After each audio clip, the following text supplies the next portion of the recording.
Hello বন্ধুগণ, সকলে কেমন আছেন? আশা করছি ভালো আছেন। আমরাও ভালো আছি। আমাদের তো বাড়িতে বিয়ে বাড়ি চলছে, সে ভিডিও আপনাদের সঙ্গে শেয়ার করছি। ছেলের তো পরীক্ষা শুরু হয়েছে, সে ভিডিও আপনাদের সঙ্গে শেয়ার করেছি। ওর আজকে সেকেন্ড দিনের পরীক্ষা, তো আমি তো যেতে পারবো না, বিয়ে বাড়ি আছে, যাবো না, অবশ্য ওর বাবা মাকে পৌঁছে দিয়ে আসবে। কিন্তু এখন রেডি হচ্ছে, আমি দেখছি ও গান করেই যাচ্ছে, গুনগুন গুনগুন করে। ওটা ওর একটা স্বভাব, খেতে খেতে গান করবে, বাথরুমে গান করবে। ও গানটাকে খুব ভালোবাসে। তো লুকিয়ে লুকিয়ে ভিডিওটা করছি, বুঝলেন না? তা আমাকে তো এখনই দেখলে এখনই গানটা বন্ধ করে দেবে, এই হচ্ছে ওর ব্যাপার। তো চলুন ওকে রেডি করে দিই। আপনারা সবাই সঙ্গে থাকুন, বিয়েবাড়ি ভিডিও আরও ছাড়বো, সেটাও আপনারা দেখতে থাকবেন। অনেকেই আমাকে জানাচ্ছে যে তোর বড় ছেলে বউকে দেখতে পাচ্ছি না কেন।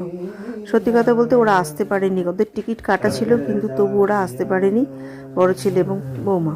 মানে আমার ছেলেরই প্রবলেম হয়ে গেছে, অফিসিয়াল একটু প্রবলেম হয়েছে বলে ওরা দুদিন ধরেই আসতে পারেনি। আজকে ওরা আসছে, এখন বেরিয়ে পড়েছে, ওরা ট্রেনে করে চেপেছে, আজকে আসছে, মানে আজকের দিনটা ওরা থাকবে, আবার কালকেই ওদেরকে বেরিয়ে চলে যেতে হবে। ঠাকুমা এখন হলুদের ফোঁটা দিয়ে দিল।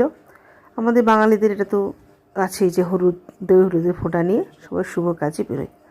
ওর বাবা আজকে একটু ছাড়তে যাচ্ছে কুলটিতে, সেখানে ওর এক বন্ধুর মা ওদেরকে গাড়ি করে নিয়ে যাবেন।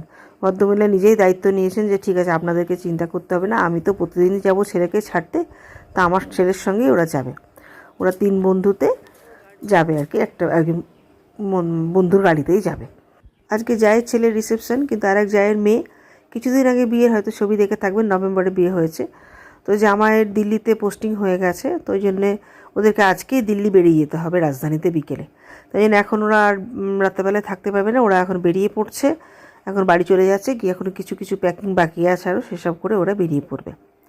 তো তারপরে ওরা চলে গেল, সত্যি মনটা ওদেরও খারাপ হয়ে গেল। আমার ছেলে বউ তা করতে করতে এসে গেছে। তো এবারে আমার ছেলের বিয়ের 1 বছর হয়ে গেল, ডিসেম্বর মাসে, নিশ্চয়ই দেখে থাকবেন। কাকিমণি একটি ভালো গিফট কিনেছে ওর জন্য, সেই গিফটটা এখন ওকে দিচ্ছে। কাকিমণি ওকে এখন হারটা পরিয়ে দেবে, একটা মঙ্গলসূত্র কিনেছে ওর জন্য, খুব খুশি। ও নিজেই বলছে কাকিমণি মনে ছিল না, ভুলে গেছিলো, কাকিমণি আমার গিফটটা আমাকে দাও, একটা সুন্দর গিফট, সুন্দর গিফট, খুব সুন্দর, সবসময় পরে থাকবি, খুব সুন্দর।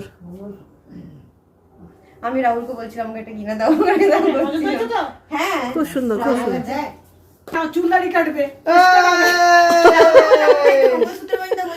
স্বামীর টাকায় মঙ্গলসূত্র নিতে নেই। তাহলে এইখানেই ভিডিওটা রাখছি, পরে ভিডিওতে অবশ্যই চোখ রাখুন, দেখতে থাকুন, সঙ্গে থাকুন, পাশে থাকুন। চলুন, অনেক অনেক ধন্যবাদ সকলকে যারা আমার পাশে আছেন। Bye bye.